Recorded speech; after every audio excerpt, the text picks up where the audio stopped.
मेरे प्यारे देशवासियों, तुसें सभनें गी नमस्कार, कोटि कोटि नमस्कार।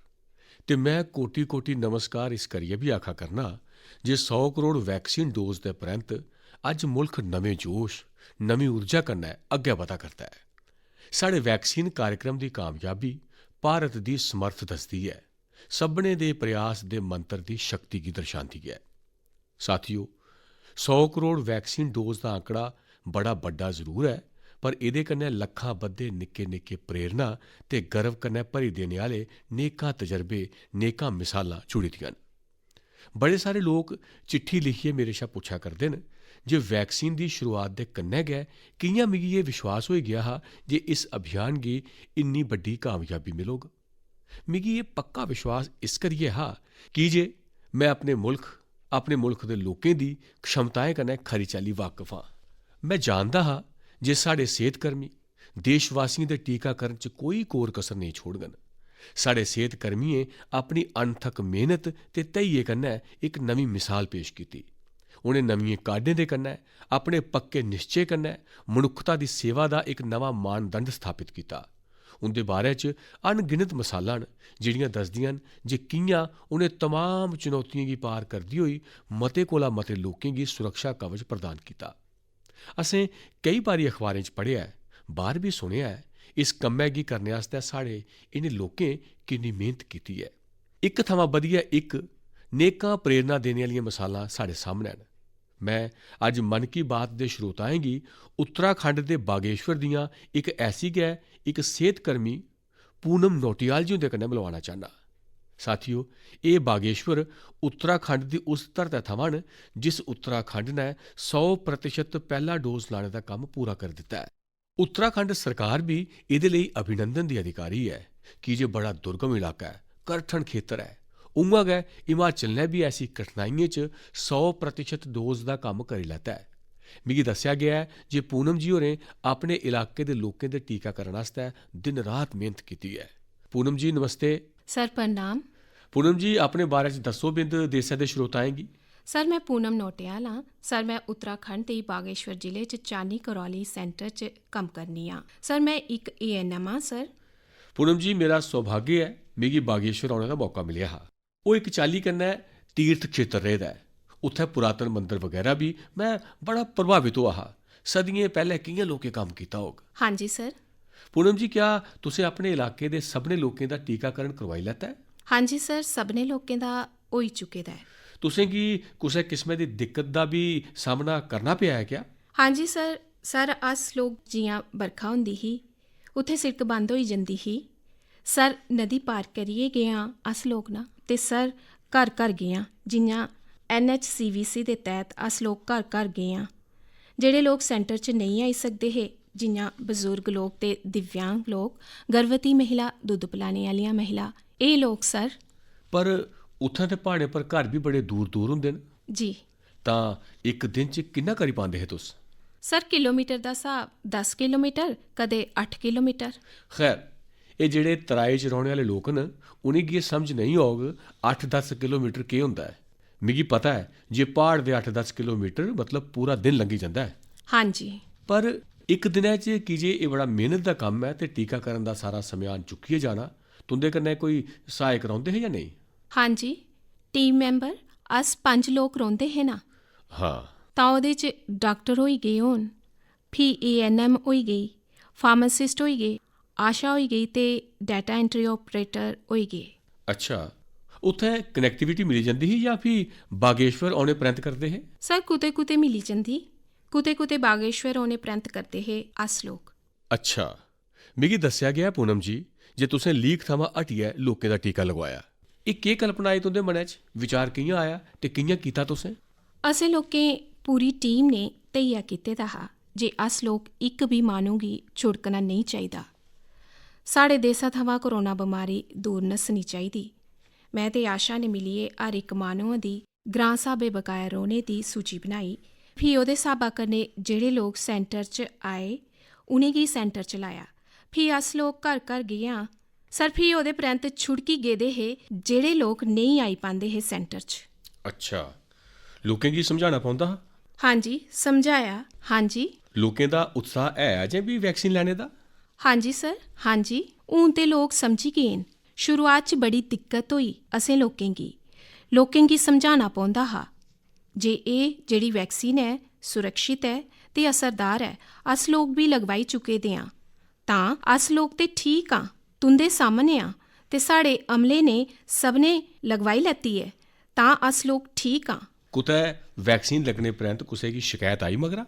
नहीं सर, ऐसा ते नहीं होआ किश नहीं हुआ? जी। सभनें गी संदोख हा ਹਾਂਜੀ जे ठीक होई गेआ। ਹਾਂਜੀ चलो, तुसें बड़ा बड्डा कम्म कीता है ते मैं जानना एह् पूरा इलाका किन्ना करठन है ते पैदल टुरना प्हाड़ें पर। इक प्हाड़ पर जाओ, फ्ही हेठ उतरो, फ्ही दूए प्हाड़े पर जाओ, घर भी दूर दूर। ओह्दे बावजूद भी तुसें इन्ना बधिया कम्म कीता। धन्नवाद सर, मेरा सौभाग्य तुंदे कन्नै गल्ल होई मेरी।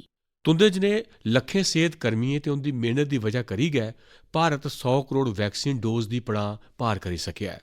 अज्ज में छड़ा तुंदा गै आभार व्यक्त नहीं करा करना, सगुआं हर उस भारतवासी दा आभार व्यक्त करा करना जिन्ने सबको वैक्सीन मुफ्त वैक्सीन अभियान गी इन्नी ऊंचाई दित्ती, कामयाबी दित्ती।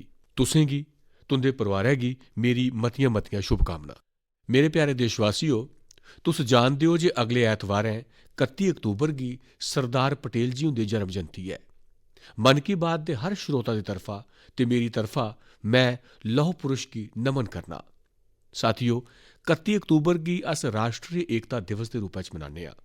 साढ़ी सभनें दी जिम्मेदारी है जे अस एकता दा सनेहा देने आह्ली कुसै न कुसै गतिविधि कन्नै पक्क गै जुड़चै। तुसें दिक्खेआ होग, हाल च गै गुजरात पुलस ने कच्छ दे लखपत किले थमां स्टैच्यू ऑफ यूनिटी तक्कर बाइक रैली कड्ढी ऐ। त्रिपुरा पुलस दे जवान ते एकता दिवस मनाने आस्तै त्रिपुरा थमां स्टैच्यू ऑफ यूनिटी तक्कर बाइक रैली करै करदे न, यानी पूरब थमां चलियै पच्छम तक्कर देसै गी जोड़ा करदे न। जम्मू कश्मीर पुलस दे जवान भी उड़ी थमां पठानकोट तक्कर ऐसी गै बाइक रैली कड्ढियै देसै दी एकता दा सनेहा देआ करदे न। मैं इनें सभनें जवानें गी सलाम करना। जम्मू कश्मीर दे गै कुपवाड़ा जिले दी केईं भैनें दे बारे च बी मिगी पता लग्गा ऐ। एह् भैनां कश्मीर च फौज ते सरकारी दफ्तरें आस्तै तिरंगा सीने दा कम्म करा करदियां न। एह् कम्म देशभक्ति दी भावना कन्नै भरोचे दा ऐ। मैं इनें भैनें दे जज्बे दी सराह्ना करना। तुसें गी बी भारत दी एकता आस्तै, भारत दी श्रेष्ठता आस्तै किश न किश पक्क गै करना लोड़चदा।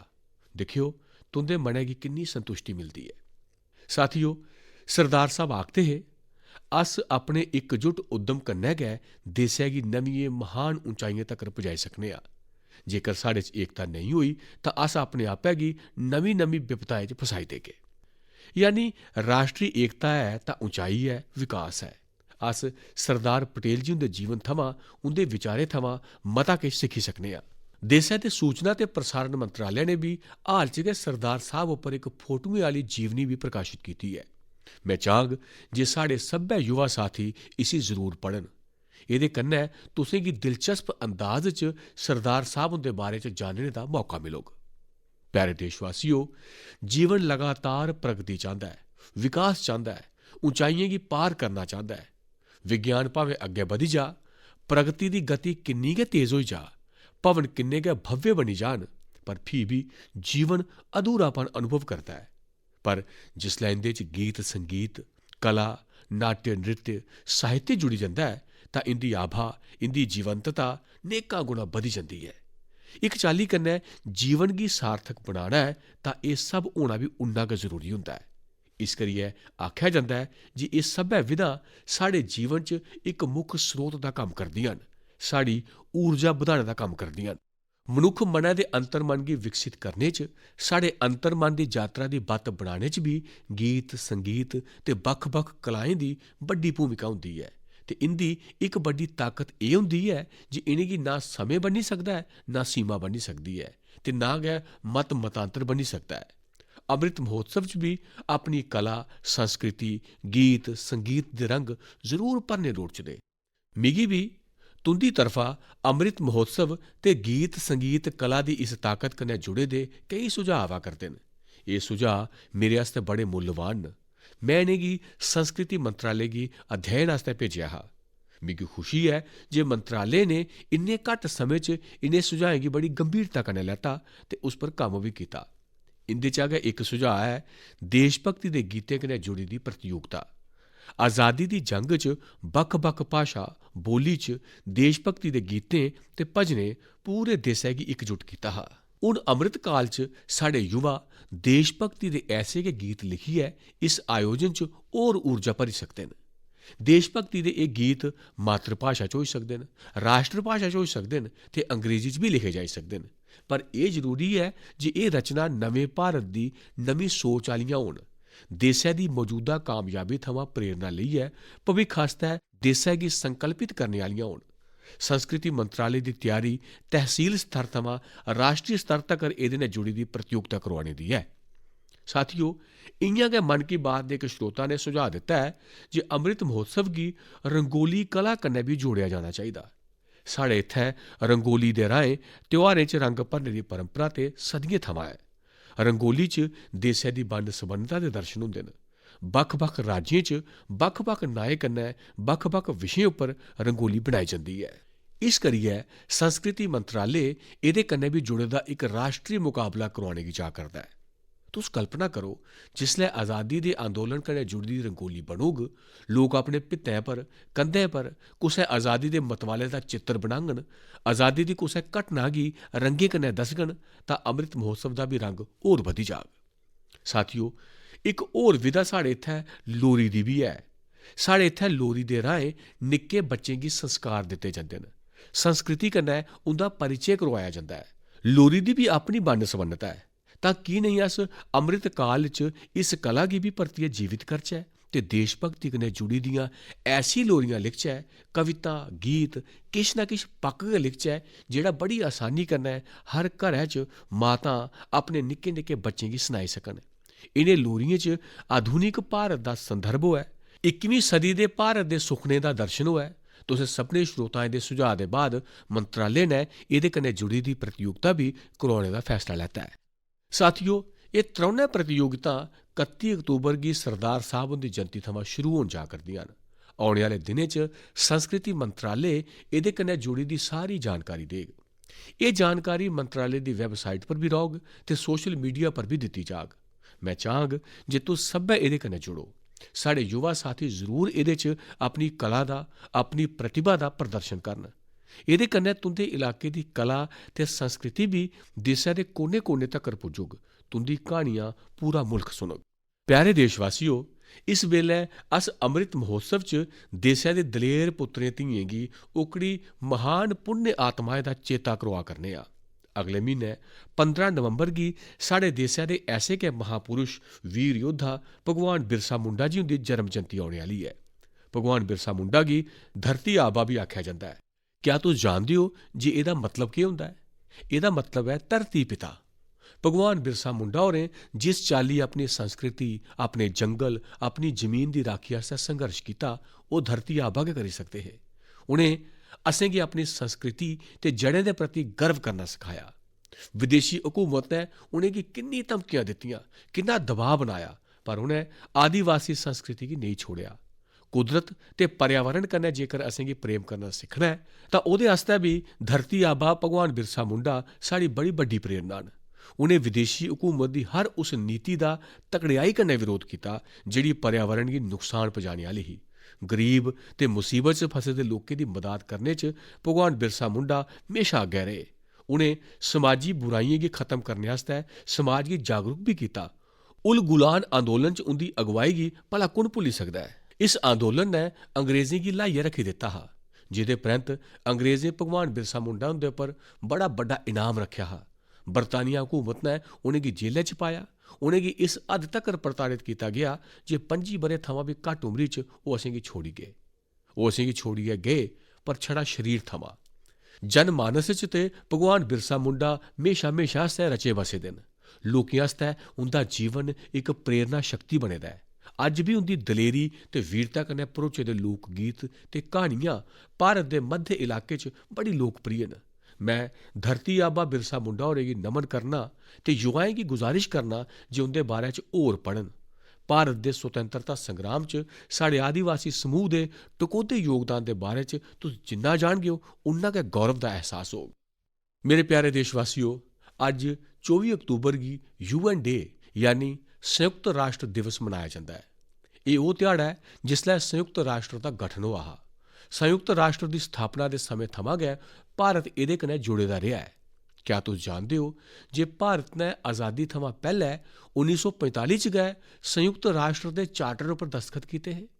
संयुक्त राष्ट्र कन्नै जुड़े दा एक अनोखा पहलू है जे संयुक्त राष्ट्र का प्रभाव ते ओहदी शक्ति बधाने च भारत की नारी शक्ति ने बड़ी भूमिका निभाई है। 1947-48 च जिसलै संयुक्त राष्ट्र मनुखी अधिकारें दा यूनीवर्सल डिक्लेरेशन तैयार हुआ करता हा तां उस डिक्लेरेशन च लिखिया जा करता हा all man are created equal. पर भारत के एक डेलीगेट ने इस पर एतराज़ जताया ते फ्ही यूनीवर्सल डिक्लेरेशन च लिखिया गया all human beings are created equal. ये गल लैंगिक समानता की भारत की सदियों पुरानी परंपरा के मुजब ही। क्या तुस जानते हो जे श्रीमती हंसा मेहता वो डेलीगेट ही जिंदी वजह करी ये मुमकिन हो सकिया। उस दौरान एक होर डेलीगेट श्रीमती लक्ष्मी मैनन होरें लैंगिक समानता के मुद्दे पर जोरदार तरीके कन्नै अपनी गल रखी ही। इयै नहीं, 1953 च श्रीमती विजया लक्ष्मी पंडित संयुक्त राष्ट्र महासभा दी पहली महिला अध्यक्ष भी बनिया हियां। साथियों, अस उस धरता दे लोग हाँ जेड़े ये विश्वास करदे न, जेड़े ये प्रार्थना करदे न, ओम ध्यो शांतिरंतरिक्षम शांति पृथ्वी शांतिरापः शांतिरोषधयः शांति वनस्पतयः शांतिर्विश्वे देवः शांतिर्ब्रह्म शांति सर्वः शांति शांतिरेव शांति सामः शांतिरेधि ओम शांति शांति शांति। भारत ने सदा विश्व शांति लिए काम किया है। असेंगी इस गल्ला दा मान है जे भारत 1950 के दहाके थमां लगातार संयुक्त राष्ट्र शांति मिशन का हिस्सा रहा है। गरीबी हटाने, जलवायु परिवर्तन ते श्रमिकें कन्नै संबंधित मुद्दे के हल च भी भारत अगेत्री भूमिका निभा करता है। इसके अलावा योग ते आयुष गी लोकप्रिय बनाने आस्तै भारत WHO यानी विश्व सेहत संगठन कन्नै मिलियै कम्म करा करता है। मार्च 2021 च WHO ने यह ऐलान किया हा जे भारत च पारंपरिक इलाज आस्तै एक वैश्विक केंद्र स्थापित किया जाग। साथियों, संयुक्त राष्ट्र के बारे च गल करदे होई अज मिगी अटल जी हुंदे लफ्ज़ भी चेता आवा करदे न। 1977 च उन्हें संयुक्त राष्ट्र गी हिंदी च संबोधित करियै इतिहास रची दिता हा। अज मैं मन की बात के श्रोताएं गी अटल जी हुंदे उस संबोधन का एक अंश सुनाना चाहना। सुनो अटल जी हुंदी ओजस्वी आवाज़। यहाँ मैं राष्ट्रों की सत्ता और महत्ता के बारे में नहीं सोच रहा हूँ। आम आदमी की प्रतिष्ठा और प्रगति मेरे लिए कहीं अधिक महत्व रखती है। अंततः हमारी सफलताएं और असफलताएं केवल एक ही मापदंड से नापी जानी चाहिए कि क्या हम पूरे मानव समाज, वस्तुतः हर नर नारी और बालक के लिए न्याय और गरिमा की आश्वस्ति देने में प्रयत्नशील हैं। साथियों, अटल जी उन्दियां ये गल्लां असेंगी अज भी दिशा दसदियां न। इस धरतै गी एक बेहतर ते सुरक्षित ग्रह बनाने च भारत का योगदान दुनिया भरै लेई बड़ी बड्डी प्रेरणा है। मेरे प्यारे देशवासियों, हुणे किश दिन पैह्ले गै 21 अक्तूबर गी असें पुलिस स्मृति दिवस मनाया है। पुलिस दे जेड़े साथियें देश सेवा च अपने प्राण नछावर कीते न, इस दिन अस उनेंगी चेचे तौरा पर चेता करने आं। मैं अज अपने इन्हें पुलिसकर्मियों के कन्नै गै उंदे परिवारें गी भी चेता करना चाहांगा। परिवार के सहयोग ते त्याग दे बिजन पुलिस जनेही कठिन सेवा बड़ी औखी है। पुलिस सेवा कन्नै जुड़ी दी एक होर गल है जिहड़ी मैं मन की बात दे श्रोताएं गी दसना चाहना। पैह्ले एह धारणा बनी गई ही जे फौज ते पुलिस जनेही सेवा छड़े मर्दें आस्तै गै हुंदी है, पर अज ऐसा नहीं है। Bureau of police research and development के आंकड़े दसदे न जे पिछले किश ब'रें च महिला पुलिसकर्मियों की गिनतरी डबल होई गई है, दूनी होई गई है। 2014 च जित्थै इंदी गिनतरी 1,05,000 के करीब ही, उत्थै 2020 तक्कर एह्दे च दूने थमां भी मते दा बाद्धा होआ है ते एह् गिनतरी हुण 2,15,000 तक्कर पुज्जी गई है। इत्थै तक्कर जे केंद्रीय सशस्त्र पुलिस बलें च भी पिछले 7 ब'रें च महिलाएं की गिनतरी लगभग दूनी हुई है। ते मैं छड़ी गिनतरी दी गै गल नहीं करना। अज देशै दियां धीआं कठन थमां कठन ड्यूटी भी पूरी ताकत ते हौसले कन्नै करा करदियां न। मिसाल लेई कई धीआं इसलै सभनें शा कठन मन्नी जाने आह्ली ट्रेनिंग चा इक स्पैशलाइज्ड जंगल वारफेयर कमांडोज की सिखलाई लै करदियां न। एह् साढ़ी कोबरा बटालियन का हिस्सा बनङन। साथियों, अज्ज अस ब्हाई अड्डे जन्ने आं, मैट्रो स्टेशन जन्ने आं जां सरकारी दफ्तरें गी दिक्खने आं। CISF दियां जांबाज महिलां हर संवेदनशील जगह दी सुरक्षा करदे नजरी औंदियां न। एह्दा सभनें शा सकारात्मक असर साढ़े पुलिस बल दे कन्नो कन्नी समाज दे मनोबल पर भी पवा करदा है। महिला सुरक्षाकर्मियें दी मौजूदगी कन्नै लोकें च, खास करियै महिलाएं च सैह्ज गै इक विश्वास पैदा होंदा है। ओह् उंदे कन्नै सुभाविक रूप कन्नै अपने आपै गी जुड़े दा महसूस करदियां न। महिलाएं दी संवेदनशीलता दी वजह करी भी लोक उंदे पर मता भरोसा करदे न। साढ़ी एह् महिला पुलिसकर्मी देसै दियें लक्खें होर धियें आस्तै बी रोल मॉडल बना करदियां न। मैं महिला पुलिसकर्मियें गी गुजारिश करना चाहंग जे ओह् स्कूलें दे खुल्लने परैंत अपने इलाकें दे स्कूलें दा दौरा करन, उत्थैं बच्चियें कन्नै गल्ल करन। मिगी विश्वास है जे इस गल्लबात कन्नै साढ़ी नमीं पीढ़ी गी इक नमीं दिशा मिलोग। इ'यै नेईं, एह्दे कन्नै पुलिस पर जनता दा विश्वास भी बधोग। मैं मेद करना जे अग्गें होर भी मती गिनतरी च महिला पुलिस सेवा च शामल होङन, साढ़े देशै दी आधुनिक जुगै दी पुलिस सेवा दी अगुवाई करङन। मेरे प्यारे देशवासियो, पिछले किश ब'रें च साढ़े देशै च आधुनिक टैक्नोलाजी दा इस्तेमाल जिस तेजी कन्नै बधा करदा है, उस पर अक्सर मिगी मन की बात दे श्रोता अपनी गल्लां लिखते रौंह्दे न। अज्ज मैं ऐसे गै इक विशे दी चर्चा तुंदे कन्नै करना चाह्न्नां जेह्ड़ा साढ़े मुल्ख, खास करियै साढ़े युवाएं ते निक्के निक्के बच्चें तक्कर दियें कल्पनाएं च छाए दा ऐ। एह् विशे है ड्रोन दा, ड्रोन टैक्नोलाजी दा। किश ब'रे पैह्लें तक्कर जित्थै कुतै ड्रोन दा नांऽ औंदा हा तां लोकें दे मनै च पैह्ली भावना केह् औंदी ही? फौज दी, थेहारें दी, युद्ध दी। पर अज्ज साढ़े इत्थै कोई शादी, बरात जां समारोह होंदा है तां अस ड्रोन कन्नै फोटो ते वीडियो बनांदे होई दिक्खने आं। ड्रोन दा दायरा, ओह्दी ताकत छड़ी इन्नी गै नेईं ऐ। भारत दुनिया दे ओकड़े पैह्ले मुल्खें चा है जेह्ड़ा ड्रोन दी मदाद कन्नै अपने ग्रां च जिमीं दे डिजिटल रिकार्ड त्यार करा करदा है। भारत ड्रोन दा इस्तेमाल परिवहन आस्तै करने पर बड़े व्यापक तरीके कन्नै कम्म करा करदा है।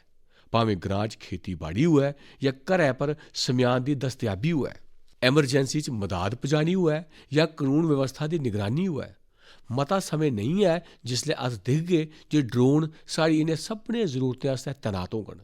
इंदे चा ज़्यादातर दी ते शुरुआत भी होई चुकी दी है।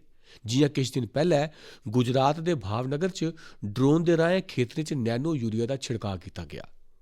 कोविड वैक्सीन अभियान च भी ड्रोन अपनी भूमिका निभा करदे न। एह्दी इक तस्वीर असेंगी मणिपुर च दिक्खने गी मिली ही, जित्थै इक टापू पर ड्रोन कन्नै वैक्सीन पजाई गेई। तेलंगाना भी ड्रोन राहें वैक्सीन दी दस्तयाबी लेई आजमाइशां करी चुके दा ऐ। इ'यै नेईं, हून ढांचागत विकास दे केई बड्डे प्रोजैक्टें दी निगरानी आस्तै भी ड्रोन दा इस्तेमाल होआ करदा है। मैं इक ऐसे युवा विद्यार्थी दे बारे च भी पढ़ेआ है जिन्ने अपने ड्रोन दी मदाद कन्नै मछुआरें दा जीवन बचाने दा कम्म कीता। साथियो, पैह्लें इस सैक्टर च इन्ने नियम, कानून ते प्रतिबंध लाइयै रखे गे हे जे ड्रोन दी असल समर्थ दा इस्तेमाल भी मुमकिन नेईं हा। जिस टैक्नोलाजी गी मौके दे तौर पर दिक्खेआ जाना चाहिदा हा, उसी संकट दे तौर पर दिक्खेआ गेआ। जेकर तुसें गी कुसै बी कम्मै आस्तै ड्रोन उड़ाना है तां लसैंस ते इजाजत दा इन्ना झंझट होंदा हा जे लोक ड्रोन दे नांऽ थमां गै तौबा करी लैंदे हे। असें तैऽ कीता जे इस सोच गी बदलेआ जा ते नमें चलने गी अपनाया जा। इस करियै इस ब'रै 25 अगस्त गी मुल्ख इक नमीं ड्रोन नीति लेइयै आया। एह् नीति ड्रोन कन्नै जुड़ी दी मौजूदा ते भविक्ख दियें संभावनाएं दे स्हाब कन्नै बनाई गेई ऐ। एह्दे च हून ना बड़े सारे फार्में दे चक्कर च पौना होग, ना गै पैह्ले जिन्ना शुल्क देना पौग। मिगी तुसें गी दसदे होई खुशी होआ करदी ऐ जे नमीं ड्रोन पालसी औने परैंत केईं ड्रोन स्टार्टअप्स च विदेशी ते देसी निवेशकें निवेश कीता है। केई कंपनियां माल त्यार करने आह्ले यूनिट भी ला करदियां न। फौज, नौसेना ते वायु सेना ने भारती ड्रोन कंपनियें गी 500 करोड़ रपेऽ थमां मते दे आर्डर भी दित्ते न ते एह् ते अजें शुरुआत ऐ। असें इत्थै नेईं रुकना ऐ। असें ड्रोन टैक्नोलाजी च अगेतरा मुल्ख बनना ऐ। एह्दे लेई सरकार हर मुमकिन गैं पुट्टा करदी ऐ। में देसै दे युवाएं गी भी आखगा जे तुस ड्रोन पालसी दे बाद बने दे मौकें दा लाह् ठोआने दे बारे च पक्क गै सोचो, अग्गें आओ। मेरे प्यारे देशवासियो, यूपी दे मेरठ थमां मन की बात दी इक श्रोता श्रीमती प्रभा शुक्ला होरें मिगी स्वच्छता कन्नै जुड़ी दी इक चिट्ठी भेजी ऐ। उ'नें लिखेआ है जे भारत च त्योहारें पर अस सब्भै स्वच्छता दा जशन मनाने आं। उ'आं गै जेकर अस स्वच्छता गी हर दिन दी आदत बनाई लैचै तां पूरा मुल्क स्वच्छ होई जाग। मिगी प्रभा जी हुंदी गल्ल बड़ी पसंद आई। वाकई जिथे सफाई है उत्थे सेहत है, जिथे सेहत है उत्थे समर्थ है, ते जिथे समर्थ है उत्थे समृद्धि है। इस करियै ते मुल्क स्वच्छ भारत अभियान पर इन्ना जोर दिया करदा है। साथियों, मिगी रांची कन्नै लगदे इक ग्रां सपारोम नया सराय उत्थे दे बारे च जानिए बड़ा खरा लगा। इस ग्रां च इक तलाऽ हुंदा हा, पर लोक इस तलाऽ आह्ली जगह गी खुले च शौच आस्तै इस्तेमाल करन लगी पे हे। स्वच्छ भारत अभियान दे तैह्त जिसलै सभनें दे घरें च शौचालय बनी गेआ तां ग्रां आह्ले सोचेआ जे की नेईं ग्रां गी स्वच्छ करने दे कन्नो कन्नी खूबसूरत बनाया जा। फ्ही केह् हा, सभनें मिलियै तलाऽ आह्ली जगह पर पार्क बनाई दित्ता। अज्ज ओह् जगह लोकें लेई, बच्चें लेई इक सार्वजनिक थाह्र बनी गेदी ऐ। एह्दे कन्नै पूरे ग्रां दे जीवन च बड़ा बड्डा बदलाव आया है। मैं तुसें गी छत्तीसगढ़ दे देऊर ग्रां दी महिलाएं दे बारे च बी दस्सना चाह्न्नां। इत्थै दियां महिलां इक आप सहायता समूह चलांदियां न ते रली मिलियै ग्रां दे चौक चौराहें, सिड़कें ते मंदरें दी सफाई करदियां न। साथियो, यूपी दे गाजियाबाद दे रामवीर तंवर जी होरें गी लोक पॉड मैन दे नां कन्नै जानदे न। रामवीर जी ते मैकेनिकल इंजीनियरिंग दी पढ़ाई करने परैंत नौकरी करा करदे हे, पर उंदे मनै च स्वच्छता दी ऐसी अलख जागी जे ओह् नौकरी छोड़ियै तलाएं दी सफाई च जुटी गे। रामवीर जी अजें तक्कर किन्ने गै तलाएं दी सफाई करियै उनेंगी परतियै जीवित करी चुके दे न। साथियो, स्वच्छता दे प्रयास तदूं गै पूरी चाल्ली कामयाब होंदे न जिसलै हर नागरिक स्वच्छता गी अपनी जिम्मेदारी समझै। हून देआली पर अस सब्भै अपने घरै दी साफ सफाई च ते जुटने गै आह्ले आं, पर इस दौरान असें ध्यान रखना है जे साढ़े घर दे कन्नै साढ़ा आंढ गुआंढ बी साफ रवै। ऐसा नहीं होना चाहिदा जे अस अपना घर ते साफ करचै पर साढ़े घरै दी गंदगी साढ़े घरै बाह्र साढ़ी सिड़कें पर पुज्जी जा। ते हां, मैं जिसलै स्वच्छता दी गल्ल करना तां मेहरबानी करियै इक्कै बारी बरतोने आह्ले प्लास्टिक थमां मुक्ति दी गल्ल असें कदें बी भुल्लनी नेईं ऐ। तां आओ अस धैर्य करचै जे स्वच्छ भारत अभियान दे जोश गी घट्ट नेईं होन देगे। अस सब्भै मिलियै अपने मुल्क गी पूरी चाल्ली स्वच्छ बनागे ते स्वच्छ रखगे। मेरे प्यारे देशवासियो, अक्तूबर दा पूरा म्हीना गै ध्यारें दे रंगै च रंगोए दा रेहा है ते हुनै थमां किश दिन परैंत देआली ते आवा गै करदी ऐ। देआली, ओह्दे परैंत फ्ही गोवर्धन पूजा, फ्ही टिक्का, एह् 3 ध्यार ते होङन गै होङन। इस्सै दौरान छठ पूजा बी होग। नवंबर च गै गुरु नानक देव जी हुंदी जयंती बी ऐ। इन्ने ध्यार किट्ठे होंदे न तां उंदी त्यारियां बी मता पैह्ले थमां शुरू होई जंदियां न। तुस सब्भै बी हुनै थमां खरीदारी दी योजना बनान लगी पेदे होगे। पर तुसें गी चेता ऐ ना, खरीदारी मतलब वोकल फॉर लोकल। तुस लोकल खरीदगे हो तां तुंदा ध्यार बी रोशन होग ते कुसै गरीब भ्रा भैन, कुसै कारीगर, कुसै बुनकर दे घरै च बी रोशनी औग। मिगी पूरा भरोसा है जे जेह्ड़ी मुहिम असें सभनें मिलियै शुरू कीती ऐ, इस बारी त्योहारें च होर बी मजबूत होग। तुस अपने इत्थे दे जेह्ड़े मुकामी उत्पाद खरीदो उंदे बारे च सोशल मीडिया पर भी सांझा करो। अपने कन्नै आह्ले लोकें गी बी दस्सो। अगले म्हीने अस फ्ही मिलगे ते फ्ही इ'यां गै केई सारे विशें पर गल्ल करगे। तुंदा सभनें दा मता मता धन्नवाद। नमस्कार।